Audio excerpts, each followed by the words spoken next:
Yo, what up with it? Up here doing my favorite things. I was reading. Probably reading this book for like the 30th time. The Art of War. Good book. I don't know how many of y'all still read. If it ain't on Facebook, a lot of y'all don't really give a damn about how important it is. Anyway, I got tired of reading, so I decided, hey, I'm gonna get on Facebook, see what people doing, and I'm looking at the social media activists. Now, these are the people who give a damn about what's going on in society, and they want to make a change so long as they don't have to do anything outside of Instagram, Twitter, Facebook. Okay? They'll change a picture, make a status update, show that they care, but they ain't doing nothing else. It ain't happening. Okay? So I see statuses about Mike Brown still, and that's an important issue. Young black man killed by a white cop. Anytime any person is killed by an officer operating a physical capacity within the law or their job, it should be questionable. But people are taking this pretty serious, and I'm thinking it's a lot of other social issues that these social media activists were jumping on a bandwagon for that they didn't get a chance to resolve before. Hurricane Katrina, Troy Davis. Well, Troy Davis is a little dead. Trayvon Martin, Mike Brown.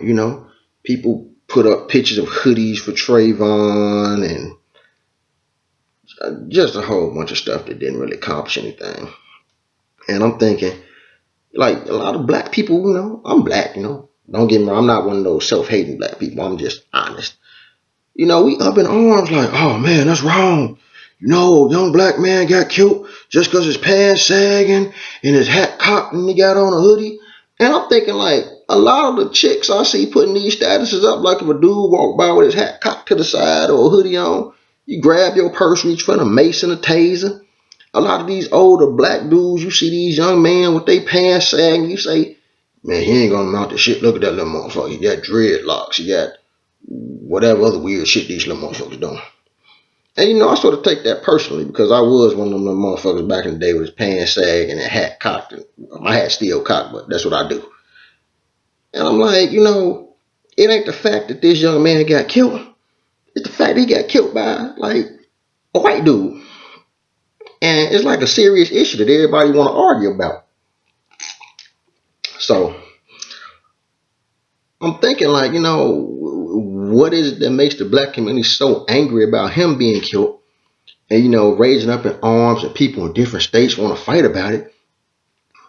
When we have many problems going on in the black community every day that we could give a rat's ass about, that would probably lead to a better overall life for all black people and solve a lot of our problems. Now, I don't know the solution to all black problems because the black race, like every other race, we're diverse. We have other issues. We have goals that different people want, different subgroups within the group want.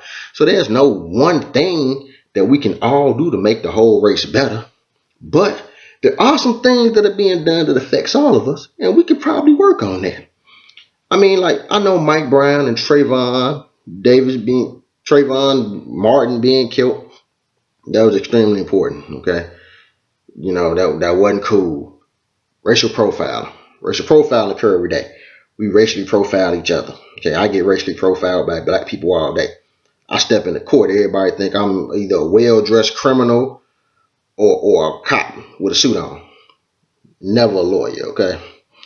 So I was thinking about what's some problems in the black community that I see every day that we could work on outside of Trayvon and Mike Brown that would like help us better, help us better ourselves. I was thinking, black people killing black people, like, okay, Mike Brown and Trayvon got killed by white dudes, right? That's like one occurrence out of like 1,000. I live on the south side of Chicago, man. Black people killing black people every day. Let's work on that first. How about this? Before we go start telling white people to stop killing us, how about we tell each other to stop killing each other? Let's work on that first. That's a pretty serious issue. There's a heroin epidemic going on in America right now. A lot of people might not know about that. The drug that is most available within this country right now and being sold the most is heroin. It's like the 1960s all over again and shit. A lot of kids, teenagers, are on heroin. A lot of kids selling heroin. And for a lot of people out there that don't know, heroin is probably the most addictive drug in the world. You know, heroin is probably the oldest drug in the world. You can go back and read the Bible, historical texts. Heroin's been around a long time, and it's still here. You know, the kids on heroin. You know, ain't nothing worse than a 16-year-old boy deciding he want to suck dick to get high. I mean, solve that problem. Come on. Underfunding of public schools in the black communities.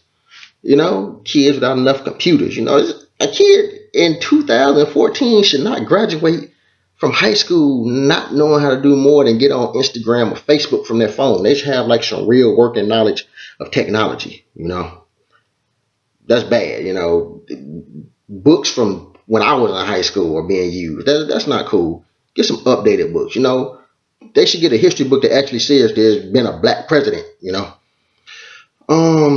teen pregnancy, babies getting babies pregnant. That's pretty serious. You know, I mean, the younger you are when you have a child, it lowers your rate of actually being able to further your education. It lowers the chances of you going to college, finding gainful employment, and taking care of that child, getting a good job, you know.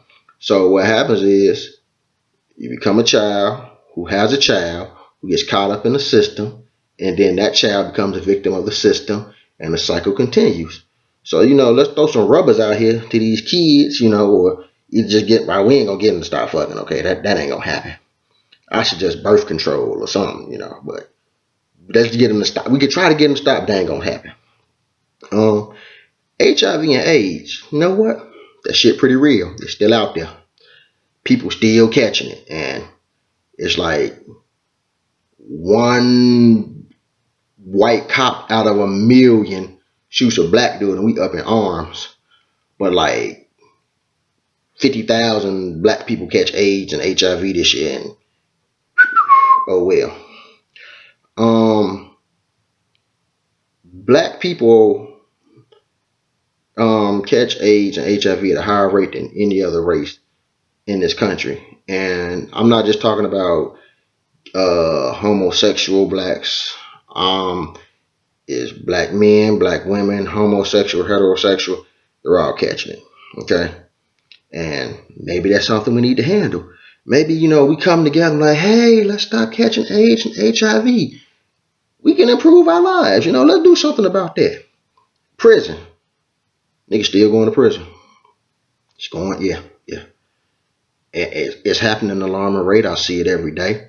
A lot of it's real petty. A lot of the reason people go to jail for things now is not because the crime they're committing is so serious. It's because there's been legislation put in place that makes it easier to convict someone. So even though the crime they commit may not be that serious, they still got to go to jail.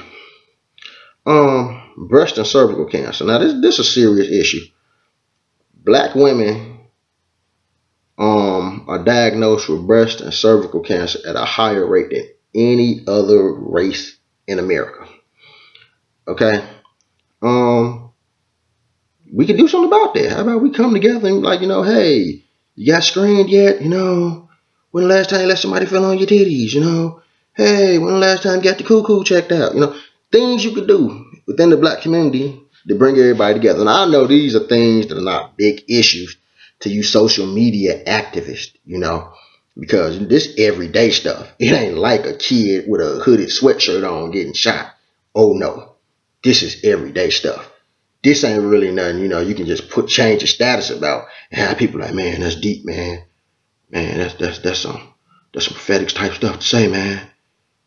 Trayvon was real. Man, for real, like, I'm sorry Trayvon died. You know, I'm sorry when anybody loses their life to some senseless shit. But a lot of y'all that are saying, you know, poor Trayvon, man, you probably spit on him if he was in your neighborhood. Okay? And that's real talk. A lot of people saying, oh no, what Mike Brown, poor child, no, look out for him. Man, it's a million Mike Browns y'all walk by every day and don't pay any attention to. Think of him as trash. So if you really want to like prevent like another Mike Brown or Trayvon or Troy Davis instance, hey, work within, solve some issues within first, like, we can't fuck each other over, then expect another race to respect us. Shit don't really happen like that. And I'm out.